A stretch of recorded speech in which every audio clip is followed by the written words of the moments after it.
أعوذ بالله من الشيطان الرجيم. بسم الله الرحمن الرحيم. الحمد لله رب العالمين الرحمن الرحيم مالك يوم الدين إياك نعبد وإياك نستعين اهدنا الصراط المستقيم صراط الذين أنعمت عليهم غير المغضوب عليهم ولا الضالين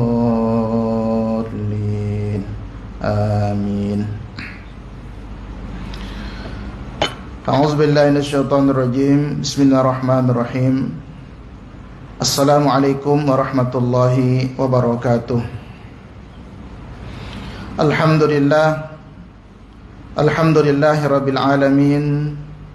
Wabihi nasta'in ala umurid dunya waddin. Wassalatu wassalamu ala ashrafil anbiya'i wal mursalin Sayyidina wa maulana Muhammadin wa ala alihi wa ashabihi ajma'in. Subhanaka la ilma lana illa ma 'allamtana innaka antal alimul hakim. La haula wala quwwata illa billahil aliyyil azim. Rabbi shrah li sadri wa yassir li amri wahlul 'uqdatam min lisani yafqahu qawli. Allahumma yassir wa la tu'assir rabbi tamim bil khair wa ba'du.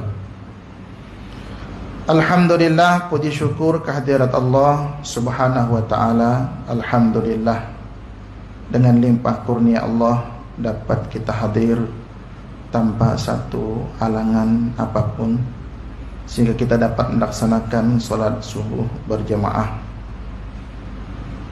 Tetapi kalau hitungan pahala pasti banyak saya. Saya jawab dan dia menjadi baik tadi. Lepas tu dah terdesak-desak pula, laju-laju. Saya tengok lampu hijau gerak, banyak tengok untuk terus itu hijau, untuk nak belok masih merah. Kenal lah tadi, tapi tak minta doa aja. Saya sudah doakan tadi. Dah doa lah macam tu, nak saman segala. Tengok jambang nak kuliah subuh ni. Okay, doakanlah saya pemula rezeki segala macam. Doa lah, betul-betul doa tadi. Okey, terus saman, tak jadi saman. Itu yang agak lambat tu. Kita dah setting, InsyaAllah kalau tak ada halangan boleh sampai dengan tepat waktu. Kalau tak tepat waktu hanya masbuk. Alhamdulillah, semua dilancarkan oleh Allah Subhanahu wa ta'ala. Salawat dan salam kepada junjungan kita baginda Rasulullah Nabi besar Muhammad sallallahu alaihi wasallam, yang telah memberitahukan, menyampaikan, menghabarkan kepada kita bahawa orang-orang yang mendatangi solat, mendengar suara laungan azan, kemudian datang untuk melaksanakan solat berjamaah, itu telah melakukan sebaik-baik perbuatan. Sebab dikatakan dalam hadis Nabi SAW, seandainya untuk mendapatkan saf pertama dalam solat berjamaah dan untuk melaungkan azan, kalau perlu untuk berundi, tarik ataupun ambil nama siapa yang keluar namanya, itu yang boleh menempati saf pertama, dan untuk melaungkan azan, maka niscaya kita akan melakukannya. Nabi memberikan jaminan, andai kalian tahu apa fadilah, keutamaan yang ada berada di saf pertama solat berjamaah, niscaya kalian akan melakukan. Kalau mesti mengundi nama siapa yang keluar namanya, sejumlah kita yang hadir di surau ini, katakan untuk saf pertama saja 20 orang, sedangkan kita yang hadir ada 30, berarti tarik nama siapa namanya yang keluar, itulah yang boleh menempati saf pertama. Berarti fadilah kita berada di saf pertama solat berjamaah itu teramat sangat tinggi nilainya. Tambah tuan-tuan dapat melaksanakan solat sunat fajar, iaitu qobliyah subuh, mendapatkan nilai lebih baik daripada dunia dan seisinya. Tambah lagi mendapatkan takbiratul ula, juga mendapatkan nilai lebih baik daripada dunia dan seisinya. Maka tuan-tuan rahimakumullah, betapa beruntungnya, betapa bertuahnya ketika seseorang diberi izin oleh Allah Subhanahu wa taala sehingga dia dapat mendapatkan kebaikan-kebaikan yang sangat besar tersebut. Dalam sebuah hadis Nabi sallallahu alaihi wasallam, riwayat daripada Imam Ibnu Majah, la yu'minu ahadukum hatta hawahu taba'an lima jitu bihi. Tidak dikatakan beriman salah seorang daripada kamu sehinggalah hawa nafsunya mengikuti apa yang aku diutus dengannya, apa yang aku bawa. Allah perintahkan kita untuk solat fardu 5 waktu. Nabi beritahu kepada kita pahalanya kalau dilaksanakan secara berjamaah. Allah Subhanahu wa taala memerintahkan kita untuk melaksanakan solat fardu 5 waktu. Nabi kuatkan dengan kita melaksanakan solat berjamaah. Bukan senang untuk kita melaksanakannya, mesti ada dugaannya, apalagi waktu subuh. Tetapi Nabi memberitahukan kepada kita, tidak dikatakan beriman seseorang sehingga hawa nafsunya mengikuti apa yang aku diutus dengannya. Nafsu kita mungkin nak tambah tidur, nak tambah lena, sebab hari ini hari cuti. Kita pun nak, kalau hari biasa kena bangun awal, kena persiapan untuk pergi kerja. Hari ini hari Sabtu, kita tak bekerja, tetapi kita bangun juga awal untuk mendatangi solat berjemaah. Mungkin ada yang mengatakan, alasan kalau setakat untuk solat berjemaah bagi kami tak ada yang susah, tak ada yang payah. Betul. Itu berarti Allah telah mudahkan, Allah telah gerakkan. Di mana orang susah untuk melakukannya, kita diberikan kemudahan oleh Allah Subhanahu wa ta'ala. Kita jaga agar kemudahan yang Allah anugerahkan kepada kita untuk mudah melakukan ibadah ini tidak ditarik oleh Allah Subhanahu wa ta'ala. Bagaimana telah kita sebutkan para ulama, seumpama Imam Sa'id bin Musayyib, kalau dalam kitab-kitab hadis itu seperti kitab Sahih Al-Bukhari itu banyak disebutkan nama Imam Sa'id bin Musayyib, tetapi di situ dituliskan Sa'id bin Musayyab. Apa bezanya bin Musayyib dengan Musayyab? Kata Imam, ada dalam riwayat, Imam Sa'id bin Musayyib tak suka kalau dipanggil dengan bin Musayyab. Beliau suka dengan Musayyib. Kalau Sayyab itu adalah orang yang dihalau. Jadi kalau dengan mudah bahasanya itu, katanya kalau tuan-tuan baca kitab Sahih Bukhari dengan terjemahannya itu mesti tulisannya bin Musayyab. Maka tu kami dibetulkan oleh guru kami, dikatakan jangan bin Musayyab tapi Musayyib. Berarti beliau sendiri yang merasa bahwa beliau sangat kerdil di hadapan Allah, sehingga beliau dengan bahasa itu merendah di hadapan Allah Subhanahu wa ta'ala. Tapi ketika dikatakan dengan Musayyib itu ada orang yang dihalau. Jadi kita berdoa beliau, siapa yang memanggil aku dengan Musayyib, sayyaballahu. Siapa yang mengatakan aku adalah anak orang yang dibuang, mudah-mudahan dia dibuang oleh Allah ta'ala. Saya nak sebutkan bahawa Imam Sa'id bin Musayyib ini selama 20 tahun, kata beliau, beliau tidak pernah solat berjamaah melihat tengkuk orang. belakang, tak pernah tengok belakang orang ataupun tengkuk belakang. Kenapa? Sebab beliau tak pernah duduk di saf kedua, apalagi saf ketiga, apalagi masbuk seumpama tadi. Ini Imam Sa'id bin Musayyib. Di saat berlaku peristiwa Harrah di Madinah, beliau duduk di Madinah. Tak boleh seseorang pun untuk datang solat berjamaah. Ditutup masjid pada ketika berlaku kegentingan, kerusuhan, sehingga masjid ditutup, dijaga oleh askar yang hendak menggulingkan pemerintah yang berkuasa. Sehingga tak terdengar lagi laungan azan dikumandangkan, azan tak dilaungkan. Tetapi Imam Sa'id bin Musayyib, tak ada orang yang boleh menghalang beliau untuk datang ke masjid. Kalau ada askar yang menjaga beliau untuk datang, macam askar tu tak nampak atau buat tak tahu. Cuma persoalan dahulu kan nak tahu subuh dah masuk, isya dah masuk. Bukan macam kita sekarang ada jam. Maka beliau akan mendengar suara azan dari arah kubur baginda Rasulullah sallallahu alaihi wasallam. Beliau mengetahui bahawa subuh, isya, maghrib dah masuk. Orang tak boleh datang. Tapi beliau tetap datang.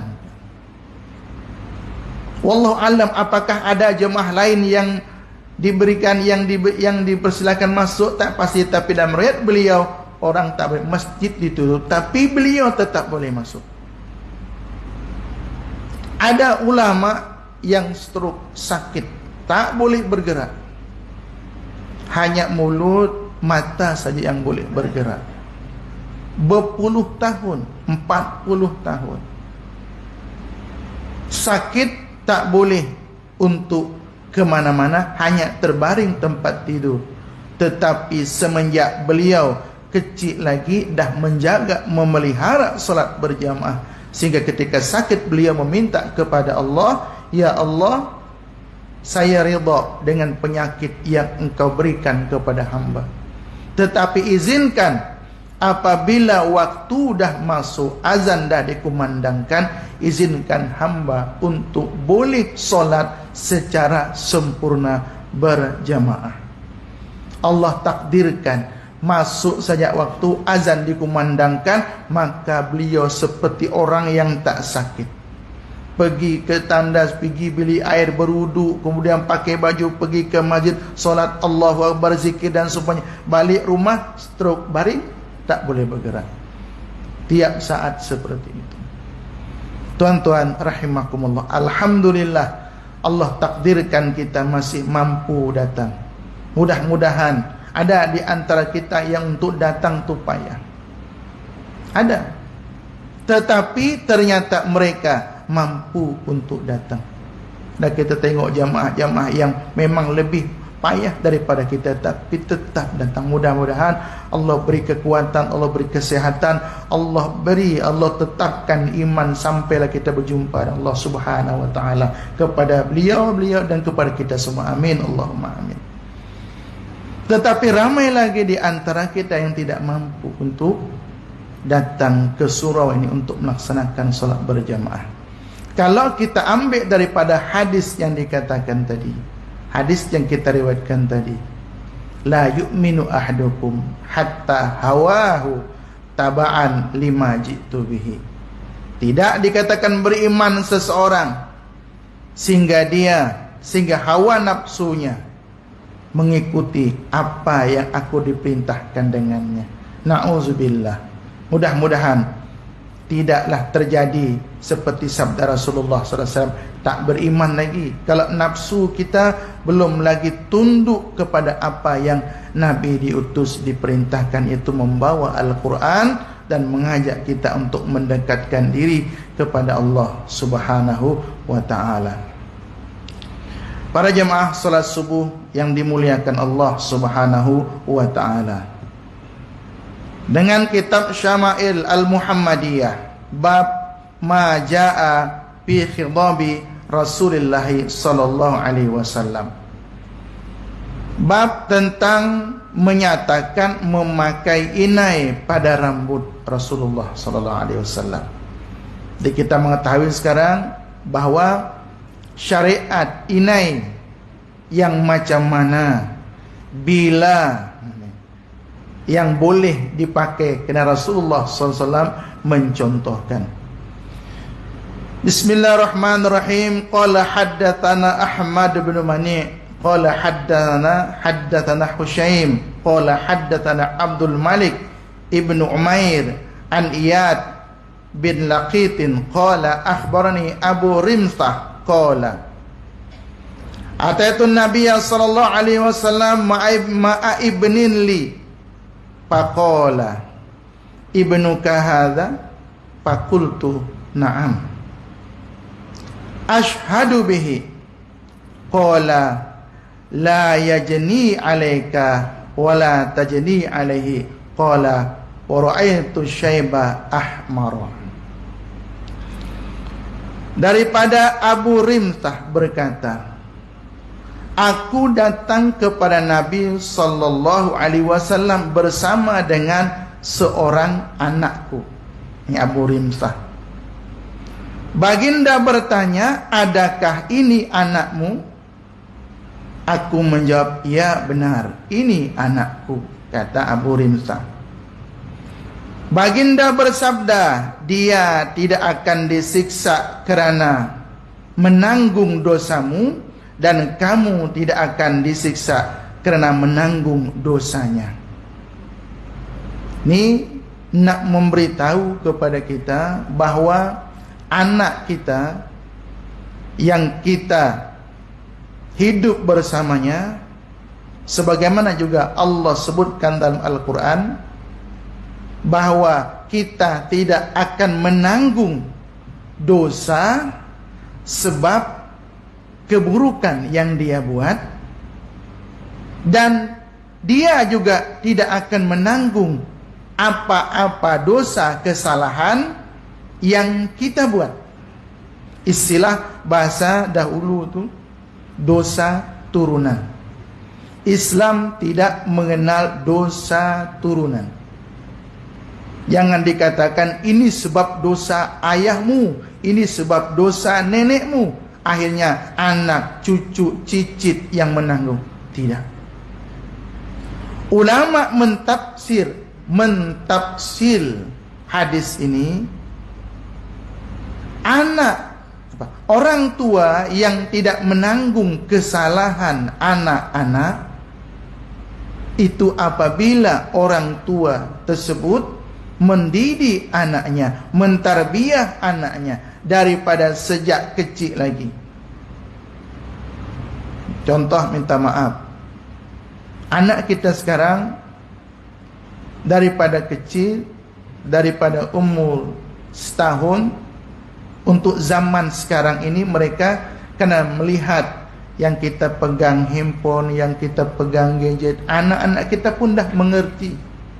Dia boleh diam, dia boleh senyap, dia menangis kalau kita tunjukkan padanya handphone kita. Okey, itu contoh kecilnya. Kita bukan masalah nak menyalahkan, tidak. Cuma kita kena jaga. Kan ada murattal Al-Quran di handphone kita. Kita mungkin mengaji, alhamdulillah, jarang kita nak mengajikan mendodoi anak dengan solawat dan seumpamanya. Kita letak di buayan, kita putarkan, kita bukakan murattal, ayat-ayat ruqyah dan seumpamanya. Ini termasuk didikan. Maka tuan-tuan rahimakumullah, dikatakan bahawa selagi kita atau anak itu masih di bawah usia 10 tahun, 5 tahun lah, itu kemuncaknya perkembangan otak anak-anak. Jadi kalau kita boleh di ketika dia berumur 1 sampai 5 tahun itu perkembangan otak mereka. Itu untuk mendengar, untuk mengingat. Dia mungkin tak mengerti, dia mungkin tak faham ayat-ayat Quran yang diperdengarkan kepadanya. Kan menurut kajian bahwa musik biola yang diperdengarkan kepada anak yang masih dalam kandungan itu boleh membuat otak anak itu jadi, dengan bahasa mudahnya, menyebabkan anak itu jadi cerdik. Itu masih dalam kandungan. Itu baru musik. Bagaimana kalau Al-Quran? Maka tu pastikan kalau istri kita, cucu ke, atau anak menantu dan seumpamanya yang tengah mengandung, pastikan mereka banyak-banyaklah kalau tak baca Quran, dengar Al-Quran. Bukakan murattal, perdengarkan. Sebab itu akan berkesan, berpengaruh kepada janin yang di dalam perutnya. Otak itu akan bergerak, berkembang. Nah, kalau dah terbiasa mendengar, insya-Allah di waktu dah dewasa, beranjak membesar, kanak-kanak itu dah ada benih-benih keimanan yang kuat di dalam dirinya. Terus berkembang, ajak mereka yang baik-baik, tunjukkan. Kalau bergaduh suami isteri, jangan tunjukkan di hadapan anak dan seumpamanya. Dah sampai usia dia kena mengaji, dah sampai usia kena solat, kita kena suruh solat. Dah sampai usia kalau tak solat, kita kena pukul dia di atas 10 tahun ke atas. 7 tahun, 8, 9, 10. 7, 8, 9 itu perintahkan, arahkan dia nak solat. Abang solat, adik solat. Jangan dipukul. Tapi kalau dah sampai 10 tahun masih tak solat, maka mesti, kata para ulama, kena pukul. Nabi suruh. Hadis Nabi SAW. Jadi pengalaman, anak saya yang nomor 6 tumbuh 2 tahun, sambil dia main gadget. Kadang main handphone, kita berkongsi lah. Kalau dia nangis pakai handphone, dengar azan, dia akan panggil, abang, abang. Maknanya azan. Sebab dia biasa tengok kalau dah azan berkumandang, kita dengan abang-abangnya akan bergerak untuk persiapan pergi solat. Jadi dia dah tahu. Bahkan belum waktu subuh, azan pertama tu sana azan 2 kali. Ketika dia terbangun tengah malam, dia nak minum susu, bangun azan tu, dia kejut kita. Solat. Tengok jam baru pukul 5. Belum lagi bang. Tu kecil lagi, baru umur 2-3 tahun. Dia kejut kita. Kita mungkin tidur, jawab penat. Dia kejut kita. Solat. Oh belum lagi bang. Kejap lagi. Belum? Ya belum. Abang tidur nak susu, buatkan susu. Nah, kita kembali kepada hadis yang kita riwayatkan tadi, bahawa kalian tidak akan menanggung dosa yang anak kalian buat, anak kalian juga tidak akan menanggung dosa yang kalian buat. Itu kalau anak kita daripada awal kita dah didik, terjanta sampai membesar, dia melakukan kesalahan, itu kita tidak akan dituntut. Tetapi kalau daripada kecil sampailah dia dah membesar, tak tahu solat, tak tahu puasa, tak tahu melaksanakan hukum hakam syariat, maka kita akan diminta pertanggungjawaban. Ini uraian daripada para ulama. Maka kalau anak lahir, kita kena bagi nama yang baik. Yang pertama, kemudian kita kena akikahkan, didik dia. Kalau sampai masa waktunya dia dah boleh untuk berumah tangga, ada orang yang berkenan, kawinkan dia, nikahkan dia. Ini Islam mengajarkan kepada kita. Maka riwayat daripada Abu Rimsah tadi ini mengajarkan kepada kita bahawa Nabi pesan ketika Abu Rimsah datang jumpa Nabi SAW, menanyakan, ini anak kamu? Kata Nabi, ya Rasulullah. Maka Nabi ceritakan, Nabi sebutkan, ditafsir oleh para ulama, tak menanggung apa-apa orang tuanya atas jenayah dosa lakukan anaknya kalau orang tua tadi itu melakukan didikan kepada anaknya. Kemudian Abu Rimtah berkata, ini karena ceritanya adalah tentang inai rambut Rasulullah SAW. Abu Rimtah berkata, pada waktu itu aku melihat uban baginda berwarna merah. Berwarna merah. Karena kalau yang namanya uban itu putih. Ketika berwarna merah, berarti Rasulullah SAW menginai rambut baginda. Nah, maka itu para ulama memberikan keterangan seperti hadis Nabi ketika Rasulullah SAW hijrah, masa hijrah, para sahabat ikut hijrah sekali. Maka terlihatlah rambut ayahanda kepada Abu Bakar As-Siddiq, yaitu Abu Quhafah. Berwarna putih rambut beliau, memutih semua seperti putihnya burung merpati.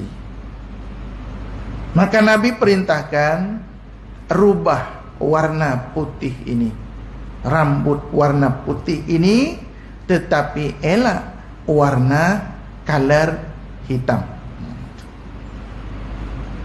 Kalau macam tu sak boleh ke biru? Pertanyaan pula kan.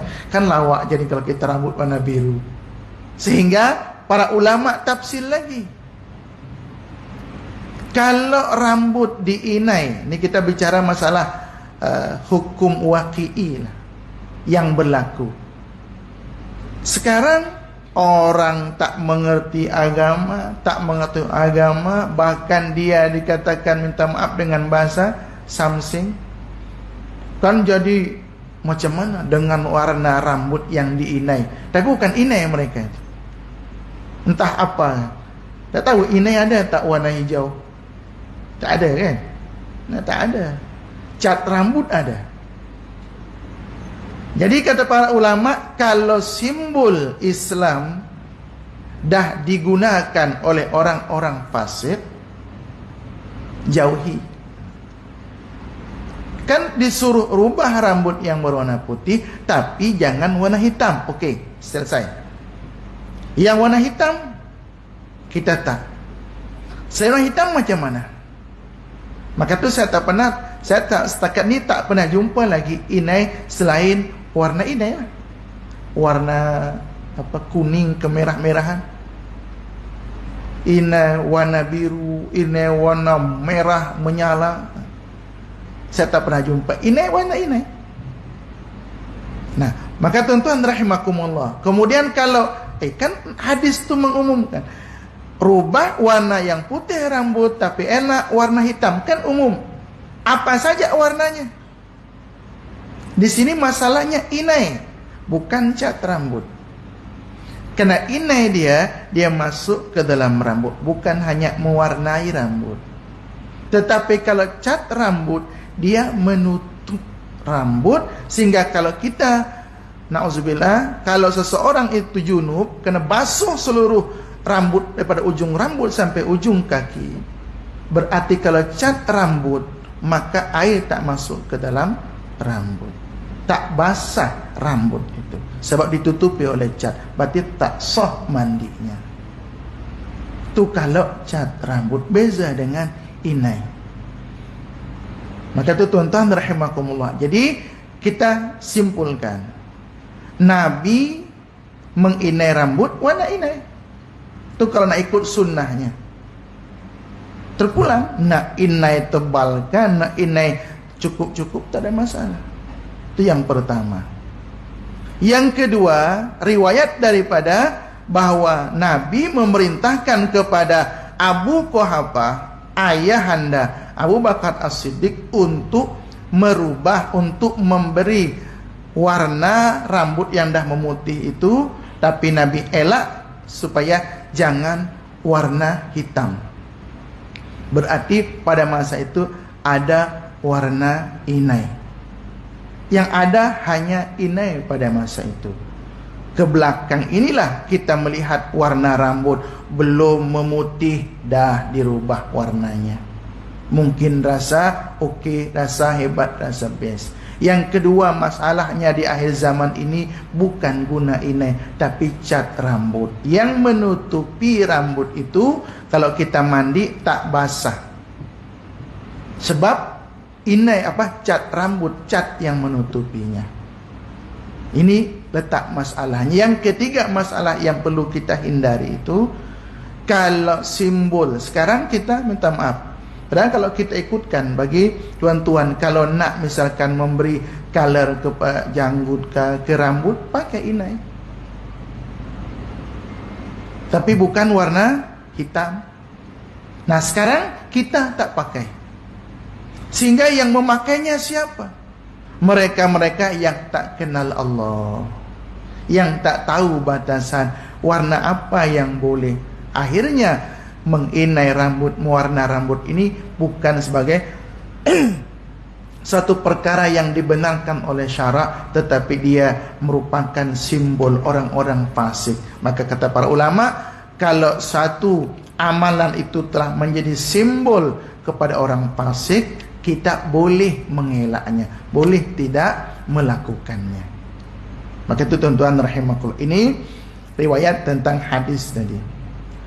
Qala Abu Isa hadza ahsanu syai'in ruya fi hadzal babi wa absaru li'anna riwayatis sahihata annahu sallallahu alaihi wasallam lam yablughi syaiba wa Abu Rimtah ismuhu Rifa'ah ibnu Yathribi At-Taimi. Imam Abu Isa berkata, ini keterangan daripada sedikit syarah kepada hadis ini. Jadi Imam At-Tirmizi itu nama beliau itu Abu Isa bin Thawrah. Kita kenal rawahu Tirmizi, Imam Tirmizi, nama beliau Abu Isa bin Thawrah. Ini adalah hadis yang paling baik dan paling jelas daripada hadis-hadis lain yang diriwayatkan di dalam bab ini. Karena sesungguhnya riwayat yang sahih banyak yang menyebutkan bahwa baginda sallallahu alaihi wasallam tidak mempunyai banyak uban. Tidak mempunyai banyak uban, dikatakan uban yang ada di rambut baginda Rasulullah sallallahu alaihi wasallam dan janggut baginda itu tak lebih daripada 20 helai saja sampai baginda meninggal dunia. Kalau 20 helai itu tak nampak. Tetapi karena menunjukkan bahwa menginai rambut menginai rambut itu sesuatu yang mubah, boleh, harus, tetapi jangan warna hitam. Maka diriwayatkan hadis ini. Maka hadis ini menunjukkan, kalau kita hubungkan dengan hadis yang disebutkan, dirubah sesuatu itu kalau dah berubah warna. Putih kita rubah dengan kita warnai dengan inai. Baginda Nabi sallallahu alaihi wasallam beruban, tapi uban baginda tak lebih daripada 20 helai saja. Berarti maknanya secara umum menginai boleh, tetapi elakkan inai yang menjadi simbol orang-orang fasik, seperti warna biru, warna hijau, merah menyala, lepas tu buang sini buat terpacak, lepas tu bagi warna merah, seperti Allah alam, seperti macam penyapu, tegak berdiri, dah jadi simbol. Akhirnya para ibu-ibu, para kaum wanita pun mengikuti. Alhamdulillah kalau mereka masih menjaga inai itu warna inai. Masalah dia sekarang berinai rambut tetapi rambut dibuka. Itu persoalan lain. Ambil kononnya satu sunnah tapi melanggar syariat Allah, membuka rambut. Kalau menginai untuk tatapan suami, tafadhal. Mungkin ada jenis rambut atau kepala orang punya rambut masih muda lagi. dah memutih, dah berwarna, silakan ambil inai, bagi supaya sedap dilihat. Tapi pakai tudung, pakai jilbab, pakai tutup kepala, itu baru betul. Menginai rambut kena lawa, akhirnya merah seperti rambut orang putih, rambut orang putih, kemudian dibuka terlihat di mana-mana. Nah, ini masalah. Ambil sunnah kononnya, ataupun dia tak tahu itu sunnah, tetapi membuka aurat itu adalah perkara haram. Sehingga baginda tidak perlu untuk mewarnakannya, karena rambut baginda tak banyak, tak berubah warna yang banyak, hanya tak beruban sangat, hanya 20 helai saja dan yang lain. Jadi baginda tidak perlu mewarna rambut. Abu Rintah nama beliau adalah Rifa'ah binti Yathrabi At-Taimi. Qala haddatsana Sufyan ibnu Waqi qala haddatsana Abi an Syarikin an Utsman bin Mauhab qala suila Abu Hurairah. Ini lebih jelas hadisnya. Ditanya Abu Hurairah, hal hadaba Rasulullah sallallahu alaihi wasallam, adakah Rasulullah menginai rambut baginda? Qala Abu Hurairah menjawab, na'am.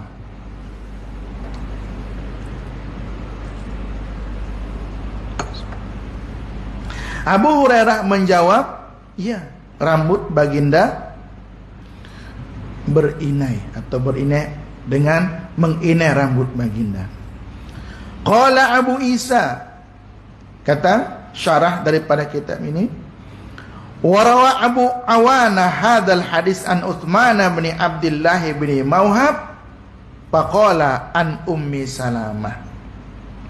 Kalau tadi daripada Abu Hurairah dan daripada Sayyidina Abdullah, Sayyidina Utsman bin Abdullah, daripada beliau mengatakan hadisnya juga ada daripada Ummi Salamah. Ummu Salamah itu istri, salah seorang istri Rasulullah sallallahu alaihi wasallam.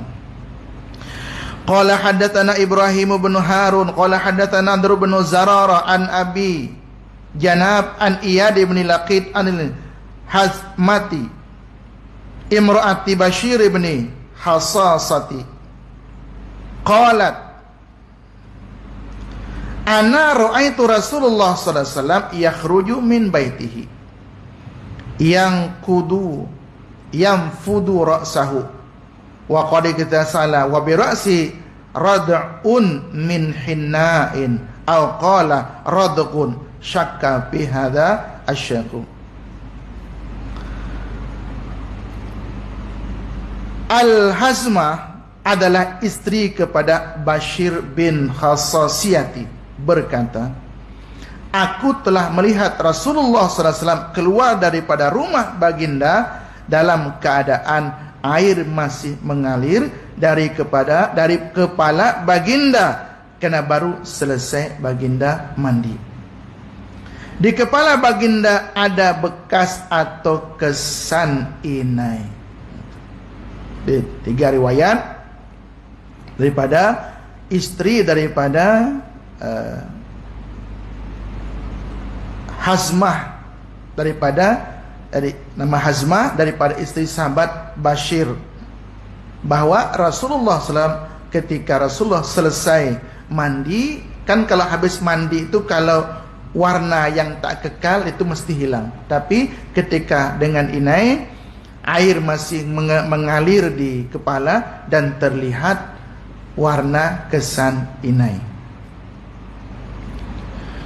Atau bekas celupan inai.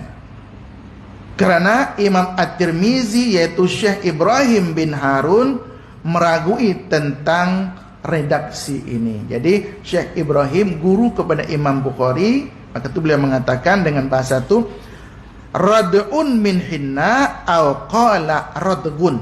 Apakah rad'un ataupun radgun.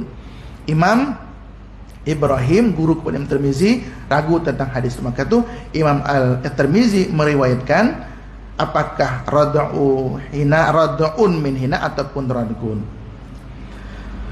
Kemudian qala hadatsana Abdullah bin Abdurrahman anba'ana qala anbana Amr bin Asim qala hadatsana Hammad bin Salamah qala anbana Humaidun an Anasin.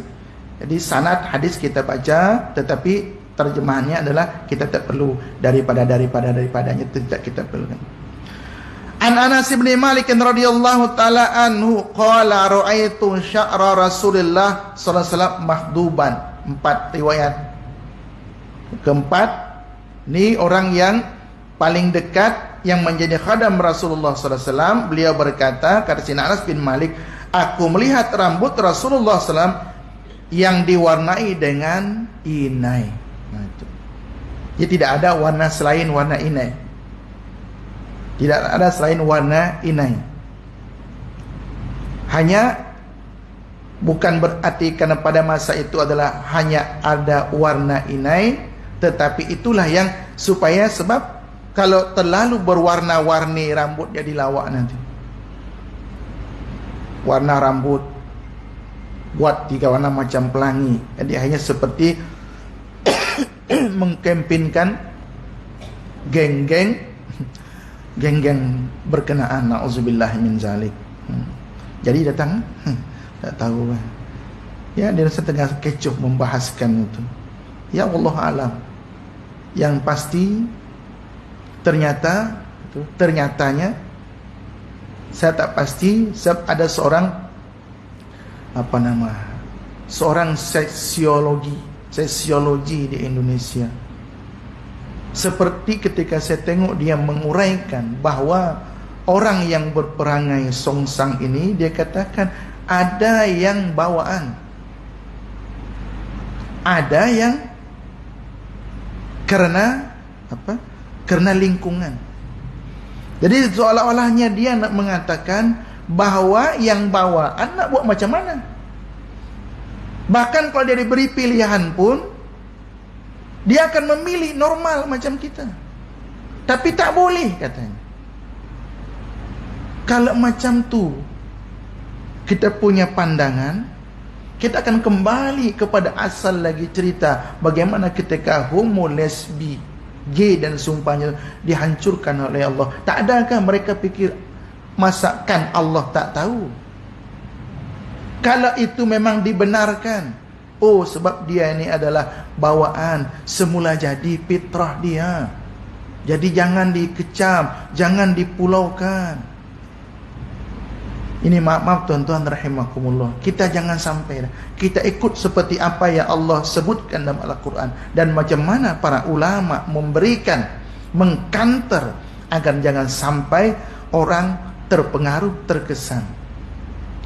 Dengan mula-mulanya kita bertolak ansur, mula-mulanya tak apalah, kita kan ada hak asasi manusia. Dia pun juga nak hidup macam kita, biarkan hidup di lingkungan kita.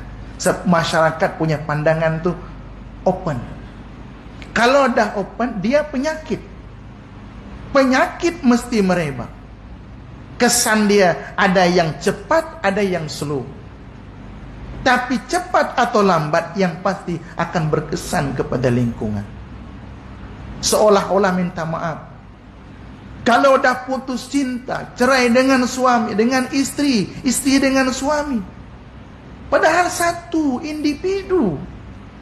Kalau cerai dengan suami, takkan semua orang di dunia ini macam suami dia. Macam tu juga sebaliknya. Akhirnya apa yang terjadi? Dah cerai, kahwin 3 kali. Kalau seandainya kahwin dengan 1000 orang sekalipun, tak boleh kita mengatakan semua lelaki seperti itu. Kalau dah kahwin dengan 1000 orang wanita, semua perangai sama, kita tak boleh mengatakan bahwa semua manusia sama. Kejam kalau seperti itu. Hanya kahwin dengan seorang lelaki, 2 orang lelaki, setelah cerai, kemudian perangai tabiat seperti itu, cerai dan seumpamanya. Terus mengatakan lelaki semua sama, itu mengatakan perempuan semua sama. Ini jelas menuduh Allah Subhanahu wa taala. Tak boleh. Nah, sekarang kita kembali awal-awal daripada orang yang terbabit dengan lesbi dan gay dan seumpamanya. Itu mula-mulanya toleransi, tolak ansur dulu. Biarkan. Akan apalagi dikempinkan. Apalagi dibuat hukum pula sah kawinnya. Dibiarkan berdasarkan hukum dunia, undang-undang asasi manusia. Apa jadinya generasi ke depan? Subhanallah. Maka tuan-tuan rahimakumullah, kalau kita mengatakan dia yang datang itu geng grup band itu adalah datang untuk mengkempinkan, ya kita tolak sejauh-jauhnya. Dengan kalau kita tak mampu nak menghalang dia dan kita tolak. Masalah dia sekarang itu ditampilkan, diviralkan, ini itulah. Akhirnya kita pun penasaran, nak tahu juga macam mana mereka itu. Kita tengok dia menyanyi, tak pakai baju, lompat-lompat apa segala macam. Masya Allah. Tengok Datuk Nurhaliza daripada tengok mereka. Na'udzubillah. Maksudnya bukan berarti lebih baik, tak, daripada lagu kita tahu isinya. Bahkan kalau tahu pun bahkan isinya tak betul. Duit tiket dah mahal. Pergi dengar ceramah kuliah tak bayar, ya tak datang. Tapi kalau ada kumpulan band terkenal daripada luar negara datang, Masya Allah, untuk maksiat beli, berrela untuk membeli. Na'udzubillah min zalik. Maka tuan-tuan rahimakumullah, kaitan kena mengena dengan perkara tersebut dengan kita bincangkan adalah mereka tu warna rambut macam-macam. Nah, wanitanya, kalau kita pikir-pikir, iyakah itu adalah fitrah dia? Bukan fitrah. Jangan menuduh mengatakan sebab kalau fitrah itu berarti Allah berikan. Kita ada akal, kita ada naluri, hati nurani untuk membezakan yang benar dan yang salah. Kita bukan menyongkong pendapat Mu'tazilah, itu kita jauhkan.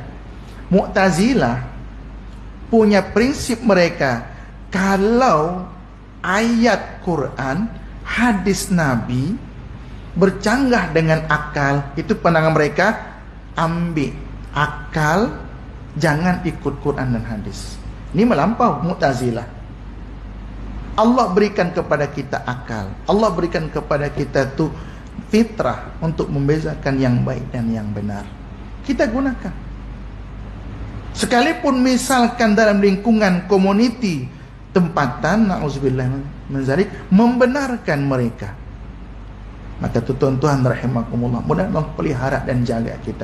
Tantangan generasi kita selepas kita tu makin berat. Maka bila lagi mereka kita nak bagi tahu kepada mereka untuk berhati-hati daripada sekarang. Berhati-hati daripada sekarang. Minta maaf tuan-tuan rahimakumullah, ternyata minta maaf, orang yang gay ni, gay yang apa bahasa tu, yang serai ya, serai bahasa kita sini, ternyata bukan memandang dia ada lelaki yang bukan handsome, comel. Bukan kena comel tu, bukan.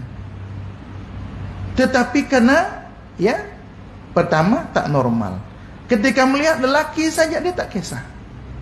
Nah, kita tak mau, jauhkan.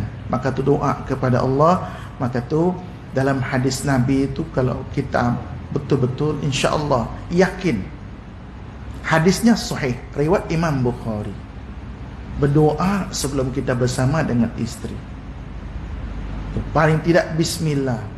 Sebab kalau baca doa sebelum bersama itu, Allahumma ajirna syaitan ma razaqtana, itu tidak akan ada yang boleh memudaratkan anak itu kalau ditakdirkan jadi anak.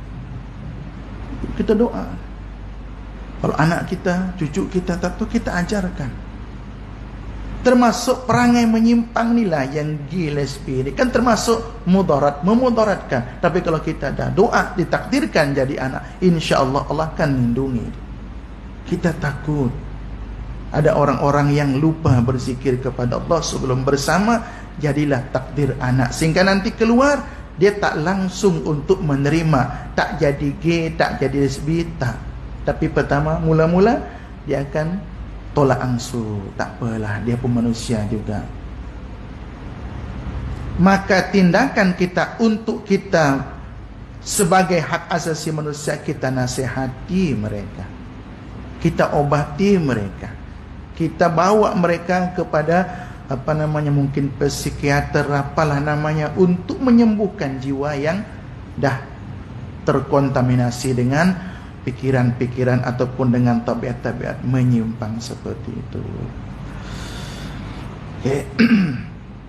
Kemudian hadis yang terakhir, ra'aitu sya'ra Rasulullah sallallahu alaihi wasallam inda Anas bin Malik mahduban.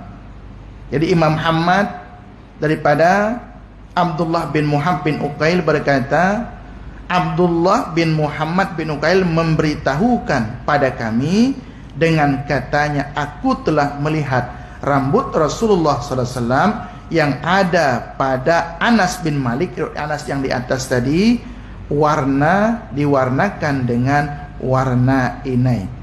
Dari banyak hadis di atas menunjukkan bahwa Nabi pernah mewarnakan uban dengan inai. Ini keterangan catatan kaki. Tetapi sangat jarang. Itu sangat jarang, kan? Kalau kita warnakan dengan ini, dia mungkin nanti lama-lama akan menghilang juga. Jadi jarang. Bukan setiap dah berubah warnakan lagi, dah hilang warna, dah pudar warnakan lagi. Dan baginda lebih sering tidak mewarnakan uban baginda. Jadi kesimpulannya, riwayat ini adalah menyatakan harus atau mubah mewarnakan rambut. Seandainya ini dilarang, tentu sama sekali Nabi tidak akan melakukannya. Tapi manakala ini adalah boleh, maka Nabi mencontohkan. Tetapi itu tadi, kita kena tahu panduan dan arahannya, mewarnakannya dengan inai ketika berubah. Itu satu. Kalau belum berubah, biarkan warna semula jadi.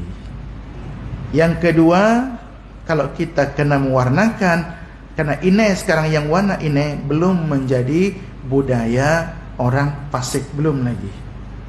Yang dah menjadi budaya orang fasik itu mewarnakan selain warna inai.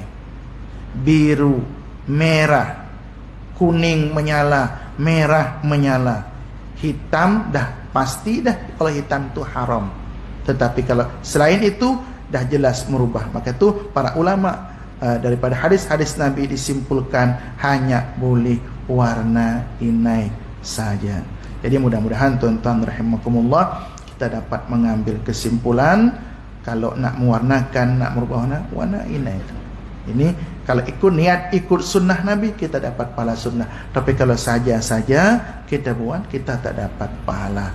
Karena beza antara adat dan ibadat itu terletak di niat. Kita niatkan untuk ikut sunnah, kita dapat pahala sunnah. Kita niat, tiada niat apa-apa, maka kita tak dapat apa-apa. Itulah beza antara orang berilmu dan tidak berilmu. Mudah-mudahan Allah Subhanahu wa taala memberikan kekuatan kepada kita, memberikan kesehatan kepada kita, sehingga Allah Subhanahu wa taala menjadikan kita hamba-hamba Allah yang ikut seperti apa yang disabdakan Rasulullah sallallahu alaihi wasallam, ikut kepada apa yang dibawa oleh Rasulullah sallallahu alaihi wasallam. A'udzubillahi minasyaitonir rajim. Bismillahirrahmanirrahim. Alhamdulillahirabbil alamin. Allahumma shalli wa sallim wa barik ala sayyidina Muhammad ala sayyidina Muhammad. Allahumma fa'na bima 'allamtana wa 'allimna ya Allah ma yanfa'una, zidna ya Allah ilman nafi'a, rizqan wasi'a, halalan thayyiban wa amalan mutaqabbala. Rabbana atina fid dunya hasanah wa fil akhirati hasanah wa qina adzabannar. Subhanakallahumma bihamdika nashhadu an la ilaha illa anta wa nastaghfiruka wa natubu ilaik. Wa sallallahu ala sayyidina Muhammadin wa ala alihi wasallam. Subhana rabbika rabbil izzati amma yasifun wa salamun al mursalin. Amin amin. Walhamdulillahi rabbil alamin. Minta ampun, minta maaf segala kesilapan kekurangan. Terima kasih atas segala perhatian. Hadanallahu wa iyyakum ajma'in. Billahi taufiq wal hidayah. Wassalamualaikum warahmatullahi wabarakatuh.